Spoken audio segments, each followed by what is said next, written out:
Okay, so we are starting with the second part of three phase, which is 2 watt meter method. तो ये particular topic में दो part है। पहला part में डेरिवेशन है और दूसरे पार्ट में इसके ऊपर सम्स है। तो हम डेरिवेशन से फिलहाल चालू कर रहे हैं। तीन डेरिवेशन एक्सपेक्टेड है। एक्टिव पावर का derivation using 2 watt meter method, या रिएक्टिव पावर का डेरिवेशन, या फिर पावर फैक्टर का डेरिवेशन। ये तीनों डेरिवेशन जो है वो एक ही पार्ट में ख़त्म हो जाएंगे। तो देखते हैं कैसे। तो सबसे पहले तो जो फर्स्ट पार्ट है, जैसे उसमें हम स्टार के लिए ये डायग्राम बनाते हैं, सेम वही डायग्राम बनाया है। ये स्टार कनेक्टेड लोड है और ये जो तीन पॉइंट्स है आर वाई और बी, उनको हर एक से इंडिविजुअली कनेक्ट किया हुआ है, आर को आर से। और फ़र्क ये है कि वो डायग्राम और ये डायग्राम में बस इतना फ़र्क है कि यहाँ पे दो अलग से वॉट मीटर लगाए हैं, वहाँ पे वॉट मीटर नहीं था। तो यहाँ पे सिर्फ आपको ये एक्स्ट्रा बनाना है। ये लाइन में एक इंडक्टर बनाना है और यहाँ से एक रेजिस्टर निकाल के बी से कनेक्ट करना है। सेम वाई का से वाई के साथ भी वैसे ही करना है। एक जगह पे इंडक्टर बना देंगे और वहाँ से एक पॉइंट निकाल के रेजिस्टर लेके बी पॉइंट पे डाल देंगे। तो बेसिकली ये वॉट मीटर है। इस पे ज़्यादा डिटेल में एक्सप्लेनेशन नहीं दूंगा because this is first year. You stick with the derivation only, not the concept for now. So W1 and W2. This is the diagram. Now it is very clear that wattmeter के through जो current pass हो रहा है वो IR है और जो voltage है वो VRB हो जाएगा, बिकॉज R और P टर्मिनल के अक्रॉस वोल्टेज है। R पे और B पे एक पॉइंट कनेक्टेड है। तो voltage across W1 is VRB and current through wattmeter 1 is IR। और अगर हम वहाँ पे पहले टॉपिक के फेजर डायग्राम में देखें, वैसे वो क्लियर नहीं है तो आपको ये वैसे याद ही रखना है। आपको सिर्फ यहाँ पे एक और फेजर डायग्राम भी बनाना है जो हम फर्स्ट टॉपिक में पढ़ चुके हैं। स्टार कनेक्टेड लोड का जो लैगिंग वाला फेजर डायग्राम है, लैगिंग पावर फैक्टर का, वो भी इस डायग्राम के बाजू में बना देंगे, जैसा है वैसा का वैसा। और फिर सिर्फ ये स्टेटमेंट लिखना है कि IR और VRB के बीच का जो एंगल है वो 30-5 होता है, लैगिंग पावर फैक्टर। तो बस ये तीन स्टेटमेंट्स आपको देख के लिखने हैं। पहला दो स्टेटमेंट्स तो लॉजिकल भी है। तीसरा स्टेटमेंट का फिलहाल आपको लॉजिक नहीं समझेगा क्योंकि वो फेजर डायग्राम को थोड़ा सा और चेंज करना पड़ेगा, which we are not doing for now. So आप सिर्फ सिंपल फेजर डायग्राम बना दीजिए जैसा स्टार के लिए बनाया था और ये स्टेटमेंट लिख देंगे कि phasor diagram of star connected load, for phasor diagram of star connected load, the phase difference between IR and VRB is 30-5। तो उस हिसाब से W1 जो है इसका फॉर्मूला होता है V इंटू आई इंटू कॉस थीटा। तो यहाँ पे V जो है वो VRB है, I जो है वो IR है और थीटा जो है वो 30-5 है। तो इसलिए ये लिख दिया। तो वी आर बी जो है वो लाइन वोल्टेज है, इसलिए उसको वी एल लिखा है। आई आर जो है वो लाइन करंट है, इसलिए उसको आई एल लिख लिया है। सिमिलरली W2 के लिए आप करेंगे तो आपको वैसा ही मिलेगा। मैं W2 के लिए आपको एक्सप्लेन कर देता हूँ, यहाँ पे लिखा नहीं है। I explain that the current through W2 is I Y, और आई वाई मतलब आई एल ही होता है, इसलिए यहाँ पे आई एल ही आया है।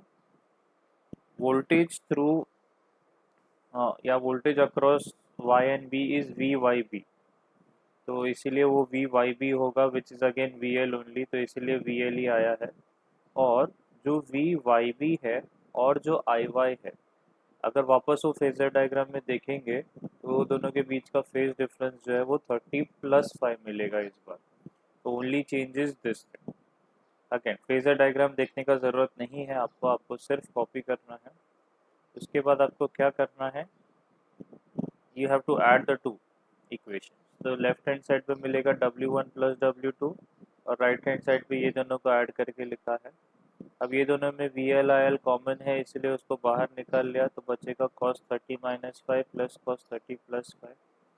अब इसके बाद का स्टेप के लिए ये जो फॉर्मूला है वो यूज़ किया है, cos C plus cos D। तो यहाँ पे फॉर्मूला लिखा हुआ है मैंने, आप सिर्फ उसमें वैल्यू सब्सटीट्यूट कीजिए। जो कट हो रहा है उसको कट कर दीजिए, तो आपको मिलेगा 2 cos 30 cos -5। अब cos माइनस थीटा वापस cos थीटा ही बन जाता है, इसलिए cos -5 की जगह पे cos 5 लिख दिया। cos 30 जो है वो √3/2 होता है, आपको होपफुली आना चाहिए ट्रिग्नोमेट्रिक टेबल से कि cos 30 √3/2 होता है, 2 and 2 is cancelling, so finally we get √3 VLIL cos 5। But as we have seen in the first part of three phase कि √3 VLIL cos 5 तो खुद पी ही होता है। स्टार्टिंग में जब हमने टॉपिक्स किए हैं तो वहाँ पे पढ़ा है कि पी का वैल्यू √3 VLIL cos 5 होता है, तो इसलिए यहाँ पे पी लिख लिया। इसका मतलब पहला डेरिवेशन हो गया। अगर पावर का एक्टिव पावर का डेरिवेशन करने को बोला है तो यही आंसर है कि active power is nothing but दोनों वॉट मीटर के रीडिंग्स का सम। अब सेकेंड पार्ट के लिए हम वही दोनों को सब्ट्रैक्ट करेंगे। ये जो W1 और W2 इक्वेशन 1 और 2 को ऐड किया था, अब हम W1 माइनस W2 करेंगे। तो वही चीज़ को यहाँ पे बीच में सब्ट्रैक्शन साइन, वापस VLIL कॉमन ले लिया तो ये मिला। तो इस बार cos C minus cos D है, तो उसका भी फॉर्मूला यहाँ पे लिखा है। तो cos C minus cos D का फॉर्मूला लगाया तो ये चीज़ मिलेगा। यहाँ पे भी जो कट हो रहा है उसको कट करेंगे तो पहले ब्रैकेट से sin 30 मिलेगा और दूसरे ब्रैकेट से sin 5 मिलेगा। अब sin 30 जो है वो हाफ होता है, या एज इट इज़, तो 2 और 2 कट हो गया, आंसर मिला VLIL sin 5। लेकिन जो रिएक्टिव पावर होता है वो √3 VLIL sin 5 होता है, तो वो तो मिला नहीं है। बट √3 को अगर मैं दोनों जगह मल्टीप्लाई कर दूंगा तो राइट हैंड साइड पे आ जाएगा। तो राइट हैंड साइड पे जो चीज़ है उसकी जगह पे Q लिख लेंगे और ये जो बचा वही अपना सेकेंड डेरिवेशन हो गया, क्योंकि reactive power in terms of W1 W2 मिल चुका है। The last part of the derivation is how to calculate power factor.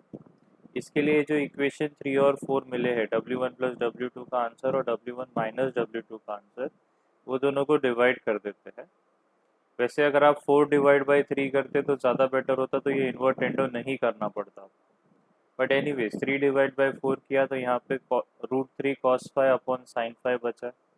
मुझे तो tan 5 लाना था, इसलिए मैंने इन्वर्टेंडो कर दिया। Excuse me. So W1 plus W2 upon W1 minus W2 is this thing, so invertendo कर दिया तो ऐसा हो जाएगा।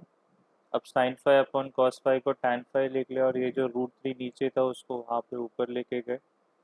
अगर tan 5 ये होता है तो 5 जो है वो tan inverse of this thing हो जाएगा।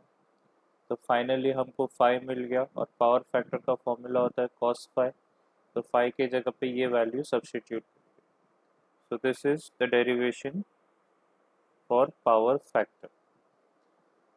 अब ये जो लीडिंग पावर फैक्टर है उसके लिए मैंने आपको स्टेप्स दिए हैं, आप खुद डिराइव करेंगे। आप इसको एक बार से वीडियो पॉज करके देख लीजिए, मैंने फाइनल आंसर्स लिखे हैं। So you can just try it on your own for leading power factor. ये जो डेरिवेशन था वो लैगिंग पावर फैक्टर के लिए किया था। द नेक्स्ट डेरिवेशन, वैसे ये यूजुअली लीडिंग पावर फैक्टर के लिए आने का चांसेस बहुत कम है, बट स्टिल आपको एक हिंट दे दिया है कि कैसे करेंगे। You can try this on your own. In the next part, I have written the formulas which we are going to require for the sums. So again, you can take a screenshot and then write down these formulas for lagging and leading power factor for 2 watt